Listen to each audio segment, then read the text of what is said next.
హరి ఓం. పరమేశ్వర స్వరూపైన సభకి నమస్కారం.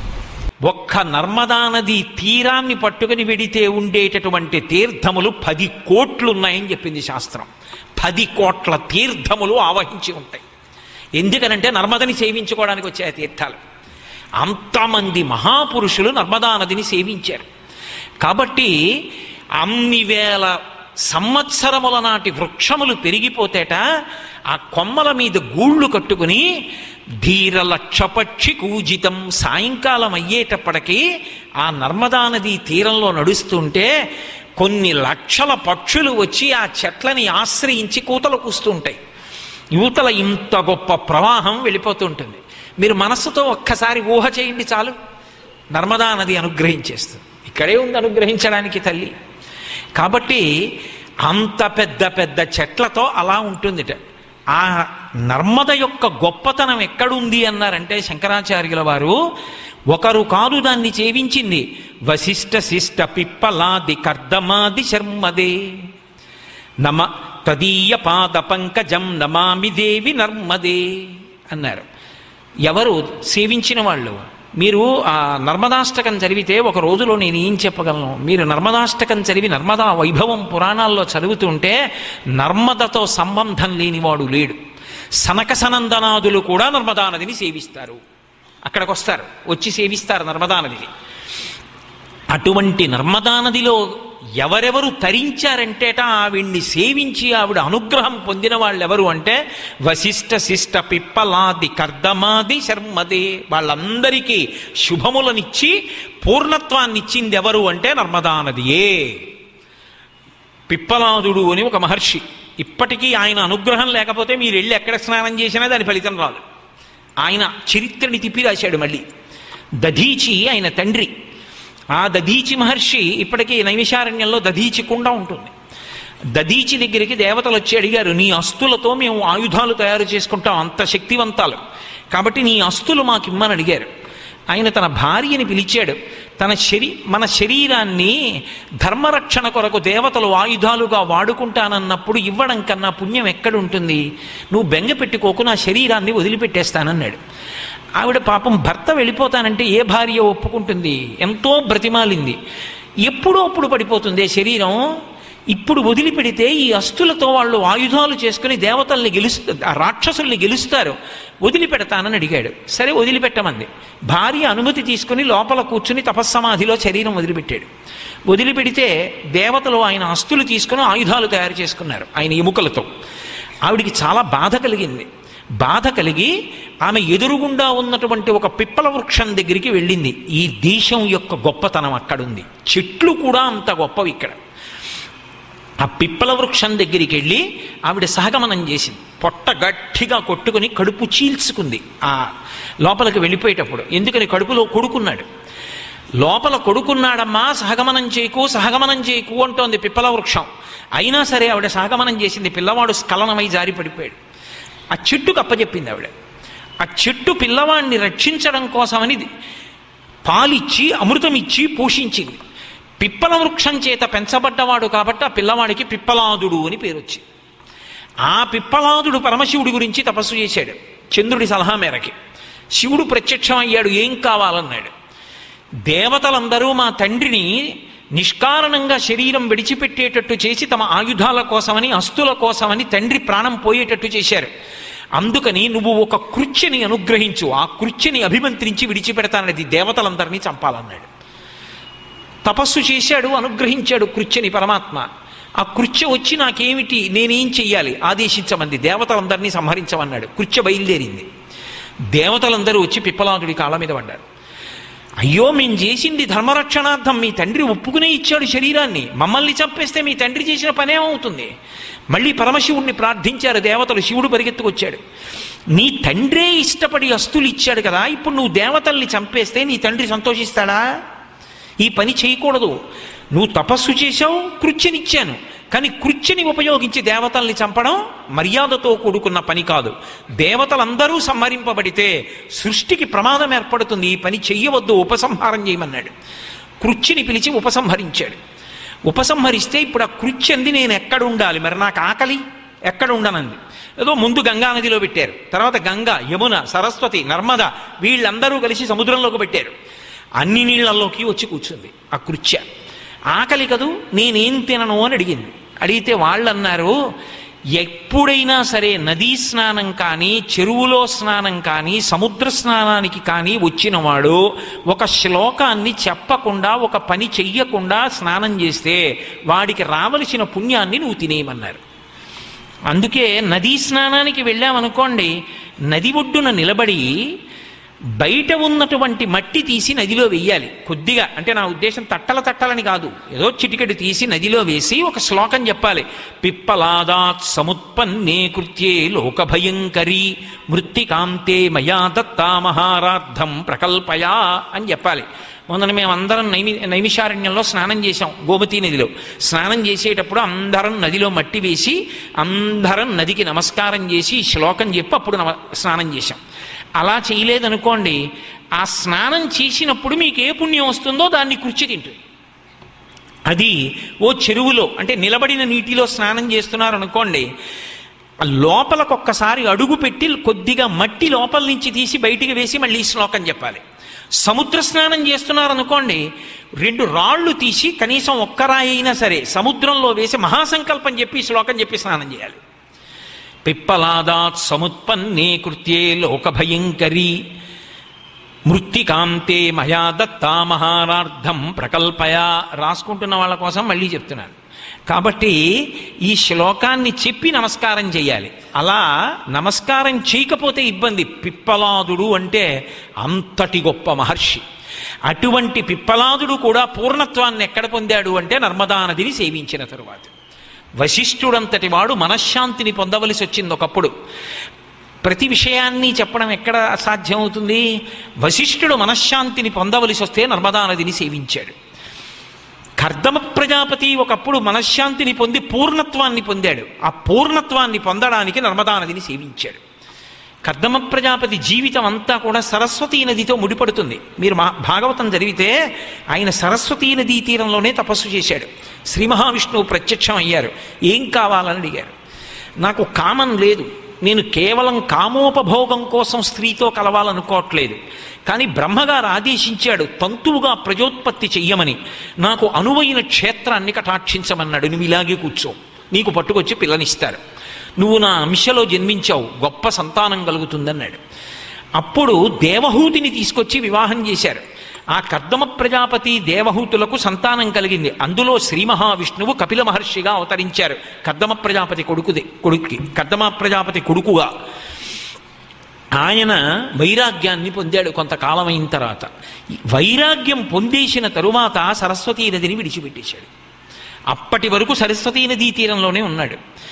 ఆఖరికి భార్య కూడా సత్సంతానాన్ని కోరుకుంటే తన తపశ్శక్తి చేత దివ్య విమానాన్ని సృష్టించి భూమండలాన్నంతటినీ కూడా తిప్పి, భరతఖండం అంతా తిప్పి పుణ్యనదులలో స్నానం చేయించి తీసుకెళ్ళి ఆమె వలన సంతానాన్ని పొందాడు. అందుకే పూర్వం తీర్థయాత్ర అని వెళ్ళి కొత్త దంపతులు కూడా పుణ్యనదీ స్నానాలు చేసేవారు. ఎందుకంటే ఆ తేజస్సు ప్రవేశించిన తరువాత కలిగిన సంతానం వంశకర్తలవుతారు. అందుకని పుణ్యనదీ స్నానం చేసేవారు.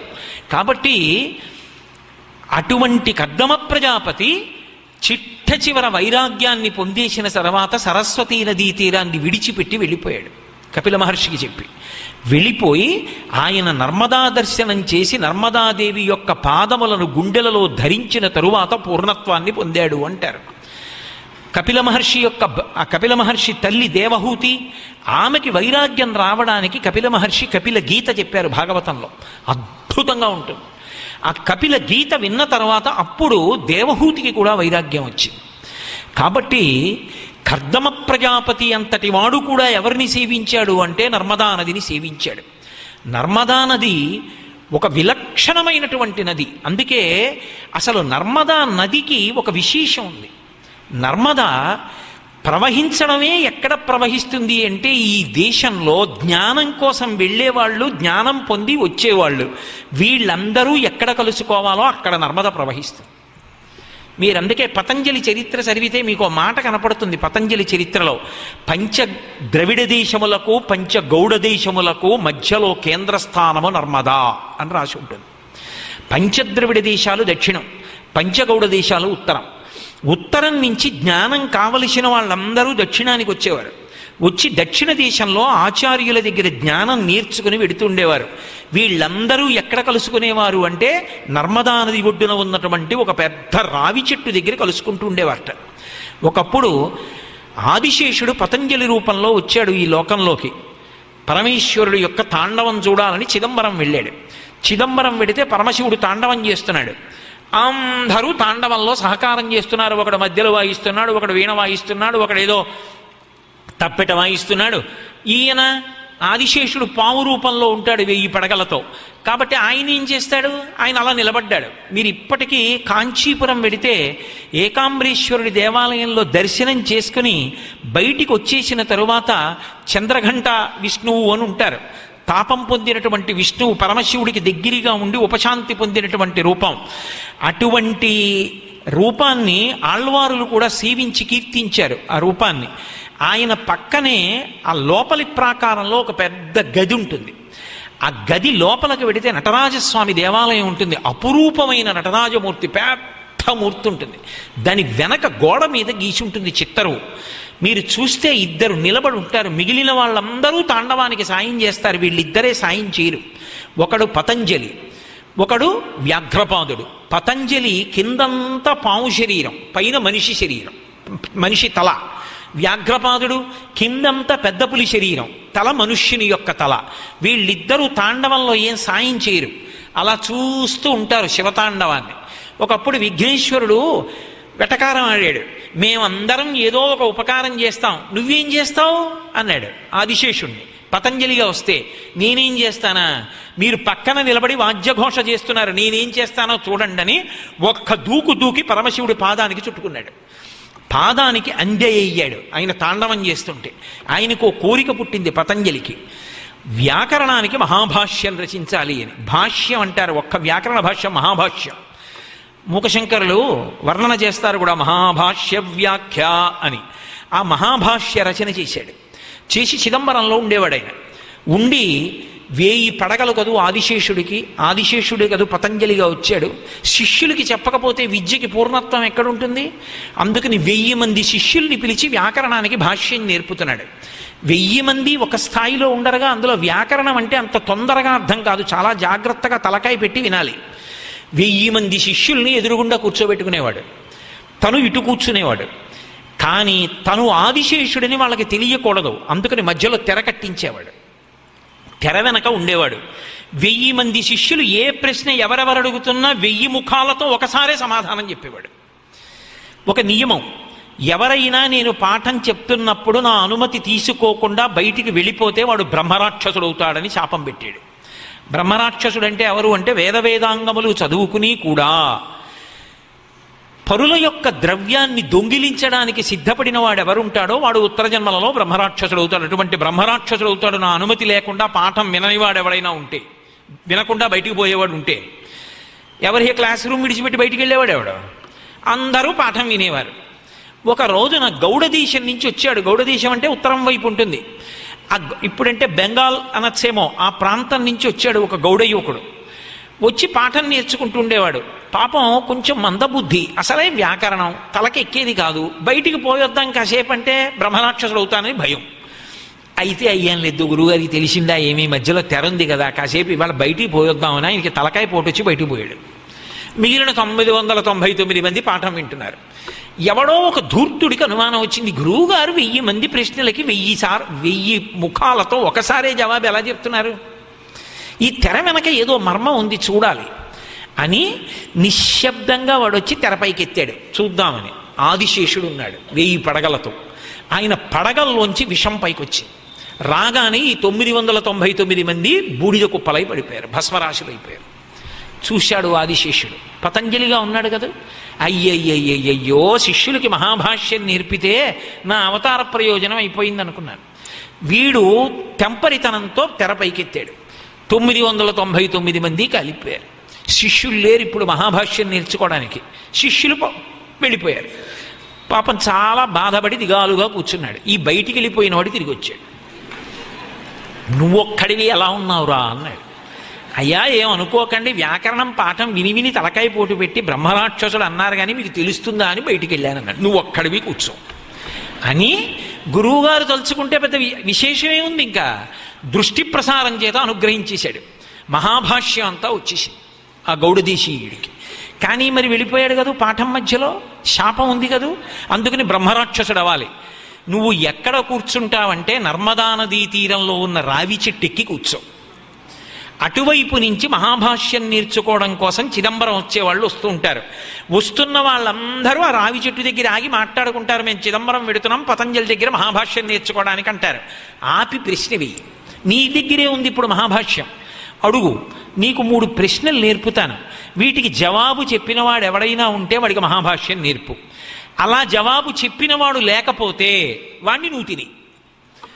ఆయన రావి చెట్టు మీద కూర్చుని మహాభాష్యం నేర్చుకోవడానికి వెళ్ళే వాళ్ళందరినీ ఆపి పతంజలి దాకా వెళ్ళక్కర్లేదు, నా దగ్గరే ఉంది మహాభాష్యం, నేను నేర్పుతాను, ఈ ప్రశ్నలకి జవాబు చెప్పనేవాడు.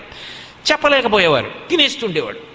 చాలా కాలం అయిపోయింది, మహాభాష్యం ప్రచారంలోకి రాలేదు. చూశాడు పతంజలి, ఇక సుఖం లేదని తానే మళ్ళీ చంద్రశర్మ అన్న పేరుతో బ్రాహ్మణ యువకుడిగా పుట్టాడు. పుట్టి మళ్ళీ ఆయన మహాభాష్యం నేర్చుకోవడానికి మళ్ళీ ఆ నర్మదా నది దాకా వచ్చాడు. ఆపాడు ఈ బ్రహ్మరాక్షస రూపంలో ఉన్న గౌడదేశీయుడు. ఎక్కడికి వెడుతున్నావు అన్నాడు. మహాభాష్యం నేర్చుకోవడానికి చిదంబరం వెడుతున్నాను పతంజలి దగ్గరికి. పతంజలి దాకా అక్కర్లేదు, నాకే వచ్చు, నేను చెప్తా, కానీ గురు శిష్య రూపంగా రావాలి మళ్ళీ ప్రచారంలోకి. నేను చెప్తాను కానీ 3 ప్రశ్నలు అడుగుతాను, జవాబు చెప్పన్నాడు. అడిగాడు, వచ్చినవాడు చంద్రశర్మ జవాబు చెప్పాడు. నీకు చెప్తాను రా, కానీ నాది రాక్షస బుద్ధి, నేను మామూలుగా పాఠం చెప్పను, నేను చెట్టు మీద కూర్చుని పాఠం చెప్తాను, నువ్వు కూడా చెట్టు మీద కూర్చుని వినాలి. నేను పాఠం మొదలు పెడతాను శుక్లాంబరధరం విష్ణుం అని, ఇక ఆపడం నా ఇష్టం వచ్చినప్పుడు ఆపుతాను, నువ్వు అలా వింటూనే ఉండాలి. మధ్యలో కాలకృత్యాలని, ఆకలని, దాహమని, తినడానికి తాగడానికి వెళ్ళడానికి వీల్లేదు. నేను వ్రాస్తున్న కలంలో సిరా అయిపోయిందండి, లేకపోతే కాగితాలు అయిపోయండి, ఓసారి వెళ్ళొస్తానండి, ఇవి కుదరవు. అలా ఒప్పుకుంటే నేర్పుతా, నేర్చుకుంటావా రాసుకుంటావా అన్నాడు. అయ్యా తప్పకుండానండి, నేర్పితే చాలు, అదే 10,000 రా. ఇద్దరు రావి చెట్టు ఎక్కారు, కూర్చున్నారు. ఈయన మొదలుపెట్టాడు. 9 రాత్రులు 9 పగళ్ళు చెప్పాడు మహాభాష్యం. కాగితాలు ఎక్కడి నుంచి వస్తాయి? అందుకని పాపం ఈ చంద్రశర్మ ఏం చేసేవాడంటే తొడని ఒక పుల్లతో కోసుకుని ఒక్కొక్క ఆకు తీయడం, రావాకు ఈ పుల్ల నిత్తుట్లో ముంచడం, మహాభాష్యం రాసుకోవడం. ఇలా రావి ఆకుల మీద అంకెలు వేసుకుంటూ మహాభాష్యం అంతా రాశాడు. 9 రాత్రులు 9 పగళ్ళు అయిన తర్వాత మహాభాష్యం నేర్పేశాక శాప విమోచనం అయిపోయింది. అయిపోయి గౌడదేశీయుడు, ఇక నాకు ఆత్మజ్ఞానం కోసం వెళ్ళిపోతున్నానని నువ్వు ఈ మహాభాష్యాన్ని ప్రచారం చేయమని ఆ గౌడదేశీయుడు వెళ్ళిపోయి తిన్నగా హిమవత్ పర్వత ప్రాంతంలో ఉన్నటువంటి శుకబ్రహ్మని కలుసుకున్నాడు. కలుసుకొని శుకబ్రహ్మ యొక్క అనుగ్రహం చేత ఆత్మజ్ఞానాన్ని పొంది మహానుభావుడై గౌడపాదులు అనబడేటటువంటి పేరుతో అక్కడ హిమాలయాల్లో తిరుగుతుండేవాడు.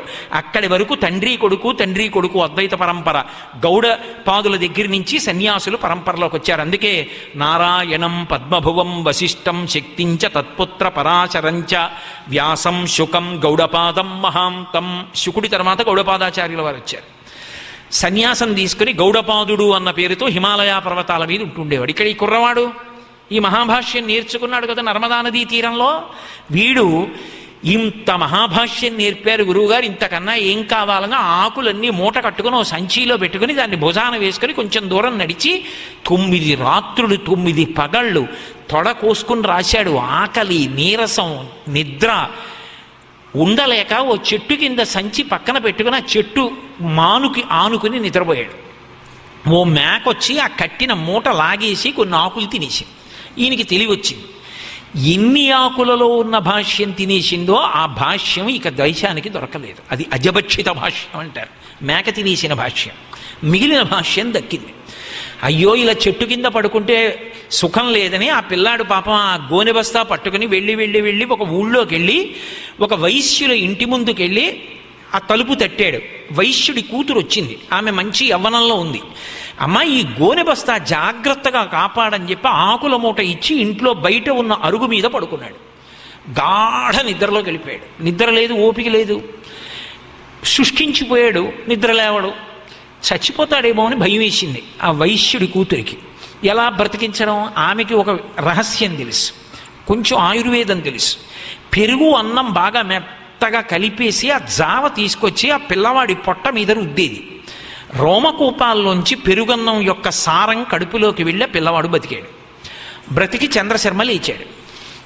నిద్రలోంచి లేచి ఏదో స్నానాదులు పూర్తి చేసుకుని నా బస్తా నాకు ఇచ్చేస్తావా, వెళ్ళిపోతానన్నాడు. ఆవిడ ఇచ్చేసింది. దాన్ని భుజాన వేసుకుని వెళ్ళిపోతున్నాడు.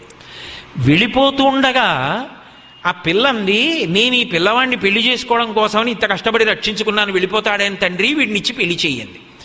ఆ పిల్లవాడిని ఆపి, మా అమ్మాయి నీ మీద మరులుగుందాయా, వివాహం చేసుకోమన్నాడు. నేను బ్రాహ్మణుణ్ణి, మీరు వైశ్యులు, ఎలా వివాహం కుదరదన్నాడు.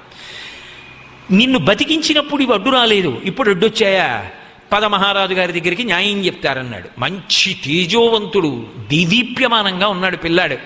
ఆ చంద్రశర్మని తీసుకుని మహారాజు గారి న్యాయస్థానానికి వెళ్ళారు. మంత్రి గారు చూశాడు, ఆయన బ్రాహ్మణుడు. అబ్బా ఎంత బాగున్నాడో, ఎప్పటి నుంచో చూస్తున్నాను, మా అమ్మాయిని ఇవ్వాలని, ఈ పిల్లాడికి నా కూతురునిస్తే బాగుంటుంది అనుకున్నాడు. రాజుగారు చూశాడు, నాకొక్కతే కూతురు, ఒక విద్వాంసుడికి ఇవ్వాలనుకున్నాను, ఎంత తేజోమూర్తో, ఈ పిల్లాడికి పిల్లనివ్వాలనుకున్నాడు. మంత్రిని పిలిచి, మహామంత్రి నా కూతురుని ఇస్తానన్నాడు. మంత్రి అన్నాడు, ఆ పిల్లవాడు బ్రాహ్మణుడు కాబట్టి ముందు బ్రాహ్మణ పిల్లతో వివాహం అయితే మిగిలిన వర్ణాలతో అవచ్చు, అందుకని ముందు నా కూతురునిచ్చి చేస్తానని తన కూతురునిచ్చి చేశాడు. తర్వాత రాజుగారు తన కూతురునిచ్చారు, తర్వాత వైశ్యుడు తన కూతురునిచ్చాడు.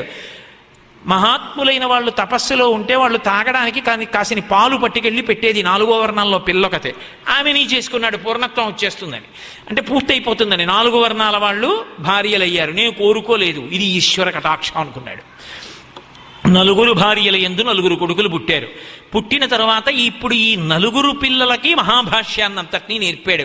నేర్పి నా పని పూర్తయిపోయింది, మహాభాష్యాన్ని ప్రచారంలోకి తీసుకొచ్చాను అని వైరాగ్యాన్ని పొంది తాను సన్యాసం తీసుకోవడానికి, నేను రావి చెట్టు మీద కూర్చుని మహాభాష్యం వ్రాసుకున్నప్పుడు నాకు నేర్పినటువంటి గురువు గారు ఇప్పుడు ఎక్కడున్నారు అని వెతికాడు.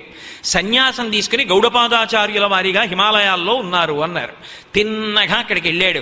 గౌడపాదాచార్యుల వారి పాదాలు పట్టుకున్నాడు. అయ్యా మీరే నాకు సన్యాస దీక్షనివ్వండి అన్నాడు. గోవింద భగవత్పాదాచార్యులు అన్న పేరుతో గౌడపాదాచార్యుల వారు ఆ పిల్లాడికి చంద్రశర్మకి సన్యాస దీక్షనిచ్చారు. ఆ గోవింద భగవత్పాదాచార్యుల వారే శంకర భగవత్పాదాచార్యుల వారికి గురువుగారు. ఆయన ఎక్కడిచ్చారు మళ్ళీ శంకర భగవత్పాదులకి సన్యాస దీక్ష? నర్మదా నది ఒడ్డుని. మీరు ఇప్పటికీ నర్మదకి వెడితే గోవింద భగవత్పాదులు తపస్సు చేసినటువంటి గుహ కనపడుతుంది. నర్మద ఎంత శక్తివంతురాలంటే ఒకప్పుడు పెద్ద పరీక్ష పెట్టింది ఈ లోకానికి. ఎంత పెద్ద పరీక్ష పెట్టిందంటే శంకరాచార్యుల వారు గోవింద భగవత్పాదాచార్యుల వారు తపస్సు చేసుకున్నటువంటి గుహ దగ్గరికి వెళ్ళేటప్పటికీ విజృంభించి వరదలు రావడానికి నర్మద ప్రవహిస్తోంది, హెబోళ్ల మీద పడిపోతుంది, అంత ప్రవాహం. అందరూ గోవింద భగవత్పాదులు తపస్సు చేసుకుంటున్న గుహ దగ్గరికి వచ్చి నిలబడ్డారు. ఆయన గాని లేచారా, అనుగ్రహించి ఈ వరదలు పోయేటట్టు చెయ్యగలరు. ఎలా? ఆయన సమాధిలో ఉన్నారని. అప్పుడు శంకరాచార్యుల వారు గోవింద భగవత్పాదుల సమాధి నుంచి మేల్కుంటే మాట్లాడాలని గుహ ముందు నుంచి ఉన్నారు. ఈ పిల్లవాడు మహాతేజోమూర్తిగా ఉన్నాడు, రక్షిస్తాడని శంకరాచార్యుల వారిని ప్రార్థించారు. శంకరాచార్యుల వారు నర్మదా నదిని పిలిచి, నువ్వు నా కమండలంలోకి రా అని ఇలా కమండలం పట్టారు. నర్మద వరద జలాలన్నీ శంకరాచార్యుల వారి కమండలంలోకి వచ్చేసాయి. ఆయనో శంకరుడు, ఈయన శంకరుడే.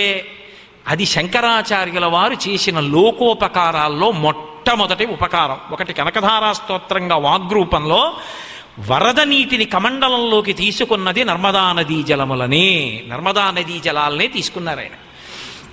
అప్పుడు గోవింద భగవత్పాదుల సమాధి నుంచి లేచిన తరువాత ఎవరు అని అడిగారు. అడిగితే అప్పుడు దశశ్లోకి చెప్పారు, శివకేవలోహం అంటున్నాను. శంకర చాలా సంతోషించి గోవింద భగవత్పాదాచార్యుల వారు శంకరాచార్యుల వారికి నర్మదా నదీ తీరంలోనే సన్యాసాన్ని ఇచ్చారు. అక్కడే సన్యాస దీక్ష పొందారు.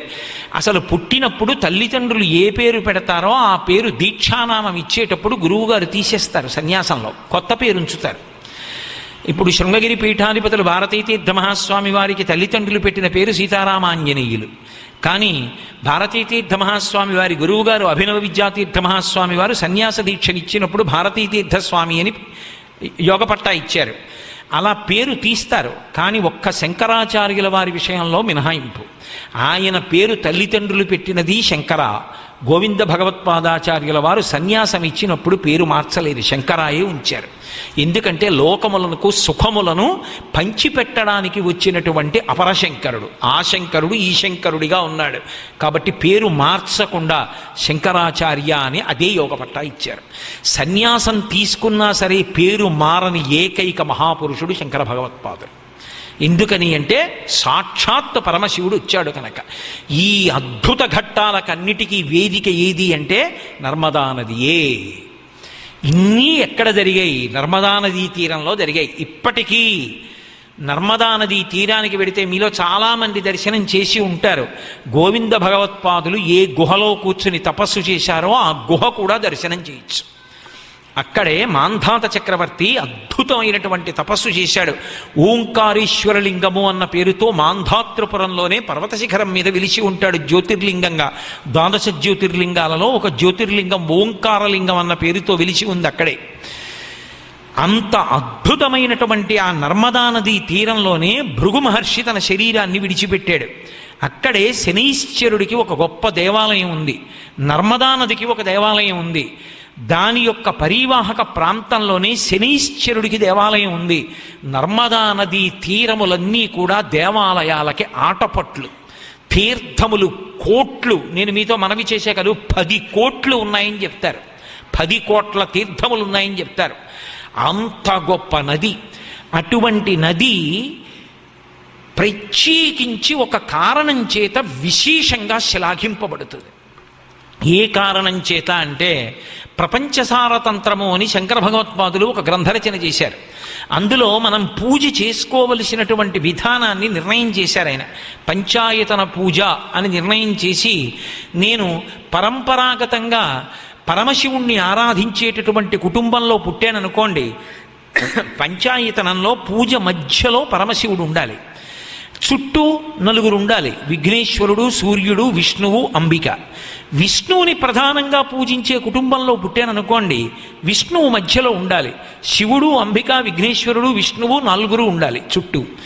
గణపతి ప్రధానంగా పూజించే కుటుంబంలో పుట్టాననుకోండి, గణపతి మధ్యలో ఉండాలి, వినాయకుడు. శివుడు, అంబిక, సూర్యుడు, విష్ణువు 4 వైపులా ఉండాలి. మీకు ఒక పెద్ద విశేషం ఏమిటంటే, అసలు ఈ భారతదేశము ఒక పూజ గది. ఇది పంచాయతనమే పూజ గదిగా ఉంటుంది ఈ భారతదేశంలో. మీకు చమత్కారం ఏమిటంటే, ఏ దిక్కున ఎవరుండాలో అలాగే సాలగ్రామాలు కూడా దొరుకుతాయి.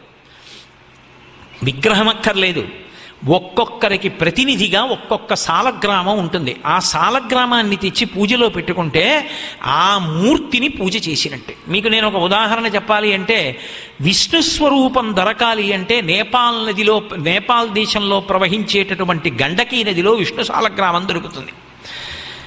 పంచాయతనంలో ఎటుండాలో అటు. గండకీ నదిలో విష్ణు సాలగ్రామం.